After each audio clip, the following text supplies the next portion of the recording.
মানে পিঠে পুলি। আজ করব আমরা সুন্দর একটা রেসিপি। শাশুড়ি বৌমার রান্নাঘর। আজ করব আমরা পাটিসাপটা। পাটিসাপটা পিঠের জন্য চালের গুঁড়ো,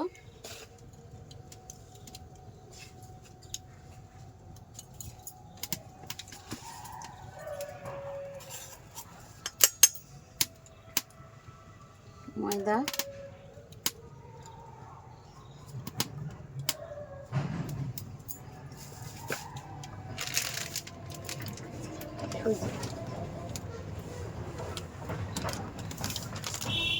মিক্স করে নেব। গরম জলে দুধ গুলে নিলাম। দুধগুলো এবারেতে দিয়ে দেবো। সব দেবো? আস্তে আস্তে দাও, আস্তে আস্তে দাও আর ঘাঁটো। দুধগুলো আস্তে আস্তে দিতে হবে। ব্যাটারটা খুব পাতলা করে গুলতে হবে।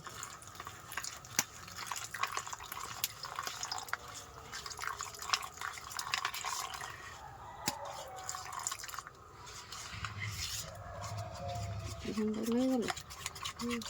ব্যাটারটা একটু পাতলা হয়ে গেছে বলে আমি আর একটু চালের গুঁড়ো মিশিয়ে নিলাম। যেহেতু ব্যাটারটা পাতলা হয়ে গেছে, চালের গুঁড়ো মিশিয়ে দিলাম।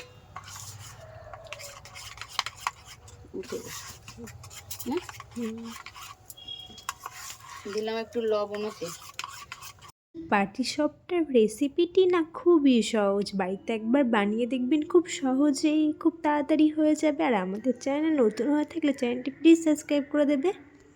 একটু পাটালি গুড় দিলাম।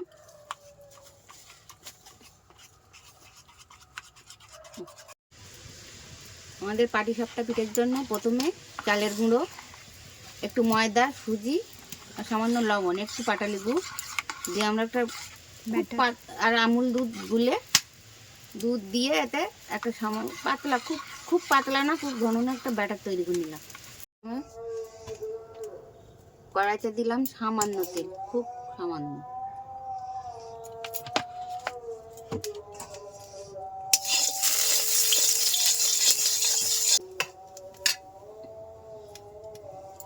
তারপর খুব অল্প অল্প করে ব্যাটারটা কড়াইর মধ্যে দিতে।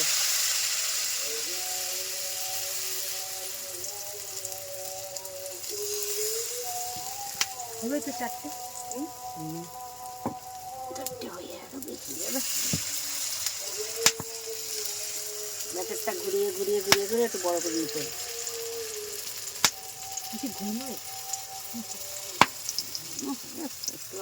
পাতলা হলে কড়ার গায়ে লাগবে তো, বলবেন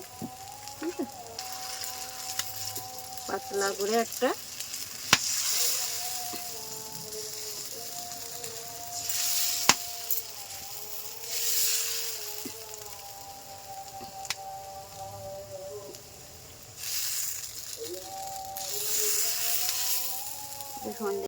গুড়ের সন্দেশটা এর উপরে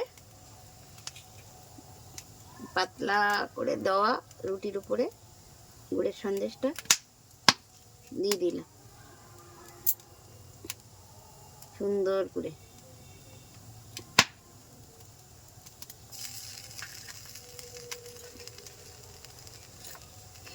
এবার আস্তে আস্তে করে গুলিয়ে গুলিয়ে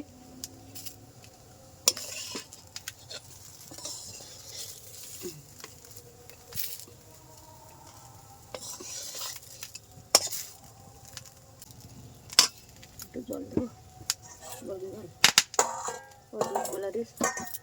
ঠান্ডার ভিতরে গরম গরম পাটিসাপটা কমপ্লিট। সুন্দর খেতে গাইস, কি বলবো তোমার। পরিবেশে উনুনে বানানো পাটিসাপটা খুবই মজা। নিয়ে কমেন্ট করে বলবেন কিন্তু।